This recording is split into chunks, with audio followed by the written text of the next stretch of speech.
Hi friends, ಎಲ್ಲರಿಗೂ ನಮಸ್ಕಾರ. Welcome to my channel. ಇವತ್ತಿನ ವಿಡಿಯೋದಲ್ಲಿ ತುಂಬ ಟೇಸ್ಟಿಯಾಗಿ ಕಡಲೆ ಬೀಜದ ಚಟ್ನಿ ಯಾವ ರೀತಿಯಾಗಿ ಮಾಡೋದು ಅಂತ ತಿಳಿಸ್ಕೊಡ್ತೀನಿ. ಈ ಚಟ್ನಿ ಮುದ್ದೆ ಜೊತೆಗೆ, ಅನ್ನದ ಜೊತೆಗೆ, ಹಾಗೆಯೇ ಚಪಾತಿ, ದೋಸೆ, ಪೂರಿ ಎಲ್ಲದಕ್ಕೂ ಸೂಪರ್ ಆಗಿರುತ್ತೆ. ನೋಡಿ, ಇಲ್ಲಿ ಒಂದು ಪ್ಯಾನ್ ಬಿಸಿಗಿಟ್ಟೋದಕ್ಕೆ ನಾನು ಈ ಕಪ್ಪಲ್ಲಿ 1 ಕಪ್ ಕಡಲೆ ಬೀಜ ಹಾಕ್ಕೊಳ್ತಾ ಇದ್ದೀನಿ. ಸ್ಟವ್ ಊರಿನ ಮೀಡಿಯಂ ಫ್ಲೇಮಲ್ಲಿ ಇಟ್ಕೊಂಡು ಈಗ ಕಡಲೆ ಬೀಜನೆಲ್ಲ ಚೆನ್ನಾಗಿ ಹುರ್ಕೊಳ್ಬೇಕು. ಕೈ ಬಿಡದೇ ಇರೋ ಥರ ಚೆನ್ನಾಗಿ ಹುರ್ಕೊಳ್ಳಿ. ಒಂದು 2 ರಿಂದ 3 ನಿಮಿಷ ಚೆನ್ನಾಗಿ ಹುರ್ಕೊಂಡ್ರೆ ನೋಡಿ ಈ ರೀತಿಯಾಗಿ ಬಣ್ಣ ಚೇಂಜ್ ಆಗುತ್ತೆ. ಈಗ ಇದು ರೆಡಿ ಆಗಿದೆ. ಈಗ ಸ್ಟವ್ನ ಆಫ್ ಮಾಡಿಕೊಂಡು ಈ ಕಡಲೆ ಬೀಜ ತಣ್ಣಗಾದ್ಮೇಲೆ ಇದ್ರ ಸಿಪ್ಪೆನ ತೆಗೆದು ಮಿಕ್ಸ್ ಜಾರ್ಗೆ ಹಾಕ್ಕೊಳ್ತೀನಿ.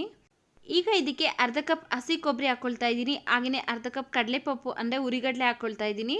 ಒಂದು ಸ್ವಲ್ಪ ಕೊತ್ತಂಬರಿ ಸೊಪ್ಪು, ಹಾಗೆಯೇ ಇದಕ್ಕೆ ಒಂದು ಸ್ವಲ್ಪ ಕರಿಬೇವಿನ ಸೊಪ್ಪು, ಒಂದು 5 ಎಸಳು ಬೆಳ್ಳುಳ್ಳಿ, ಹಾಗೆಯೇ 1 ಇಂಚು ಶುಂಠಿ, ಒಂದು 5 ರಿಂದ 6 ಹಸಿಮೆಣಸಿನಕಾಯಿ, ಒಂದು ಸ್ವಲ್ಪ ಹುಣಸೆಹಣ್ಣು, ಹಾಗೆಯೇ ರುಚಿಗೆ ತಕ್ಕಷ್ಟು ಉಪ್ಪು, ಒಂದು ಸ್ವಲ್ಪ ನೀರನ್ನು ಸೇರಿಸಿ ನುಣ್ಣಗೆ ಗ್ರೈಂಡ್ ಮಾಡ್ಕೊಳ್ಬೇಕು.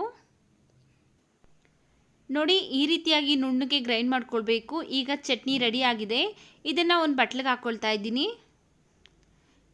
ಇದೇ ಮಿಕ್ಸಿ ಜಾರ್ಗೆ ಒಂದು ಸ್ವಲ್ಪ ನೀರನ್ನು ಸೇರಿಸಿ ಅದನ್ನು ಸಹ ಇದಕ್ಕೆ ಹಾಕ್ಕೊಂಡು ಚೆನ್ನಾಗಿ ನೀರೆಲ್ಲ ಮಿಕ್ಸ್ ಆಗೋ ಥರ ಮಿಕ್ಸ್ ಮಾಡ್ಕೊಳ್ತಾ ಇದ್ದೀನಿ. ಸಖತ್ ಟೇಸ್ಟಿಯಾಗಿರುತ್ತೆ. ನೀವು ಒಂದ್ಸರಿ ಇದೇ ಥರ ಮಾಡಿ ನೋಡಿ. ನೋಡಿ, ಈಗ ಚಟ್ನಿ ರೆಡಿ ಆಗಿದೆ. ಚಟ್ನಿಯ ಒಗ್ಗರಣೆ ಮಾಡೋದಕ್ಕೋಸ್ಕರ ಒಂದು ಪ್ಯಾನ್ ಬಿಸಿಗಿಟ್ಟೋದಕ್ಕೆ ಅರ್ಧ ಸ್ಪೂನ್ ಎಣ್ಣೆ ಹಾಕ್ಕೊಂಡಿದ್ದೀನಿ. ಎಣ್ಣೆ ಬಿಸಿ ಆದಮೇಲೆ ಒಂದು ಸ್ವಲ್ಪ ಕರಿಬೇವಿನ ಸೊಪ್ಪು, ಹಾಗೆಯೇ ಒಂದು ಸ್ವಲ್ಪ ಸಾಸಿವೆ, 2 ಒಣಮೆಣಸಿನಕಾಯಿನೂ ಸಹ ಕಟ್ ಮಾಡಿ ಹಾಕ್ಕೊಂಡು ಫ್ರೈ ಮಾಡ್ಕೊಳ್ತಾ ಇದ್ದೀನಿ. ಈಗ ಫ್ರೈ ಮಾಡ್ಕೊಂಡಾಗಿದೆ. ಸ್ಟವ್ನ ಆಫ್ ಮಾಡಿಕೊಂಡು ಮಾಡಿಟ್ಕೊಂಡಿರುವಂಥ ಚಟ್ನಿಗೆ ಮಿಕ್ಸ್ ಮಾಡ್ಕೊಳ್ತಾ ಇದ್ದೀನಿ. ನೋಡಿ, ಈಗ ರುಚಿಕರವಾದಂತಹ ಚಟ್ನಿ ರೆಡಿಯಾಗಿದೆ. ಅನ್ನಕ್ಕೆ, ಮುದ್ದೆಗೆ, ಚಪಾತಿ, ದೋಸೆ, ಇಡ್ಲಿಗೂ ಸಹ ತುಂಬ ಟೇಸ್ಟಿಯಾಗಿರುತ್ತೆ. ಈ ವಿಡಿಯೋ ನಿಮಗೆ ಇಷ್ಟವಾಗಿದ್ದರೆ ಈ ವಿಡಿಯೋಗೊಂದು ಲೈಕ್ ಮಾಡಿ. ಈ ವಿಡಿಯೋನ ನಿಮ್ಮ ಫ್ಯಾಮಿಲಿ ಫ್ರೆಂಡ್ಸ್ಗೆ ಶೇರ್ ಮಾಡಿ. ಇನ್ನೂ ಒಳ್ಳೆ ರೆಸಿಪೀಸ್ಗಾಗಿ ನಮ್ಮ ಚಾನಲ್ಗೆ ಸಬ್ಸ್ಕ್ರೈಬ್ ಮಾಡಿಕೊಂಡು ಸಪೋರ್ಟ್ ಮಾಡಿ.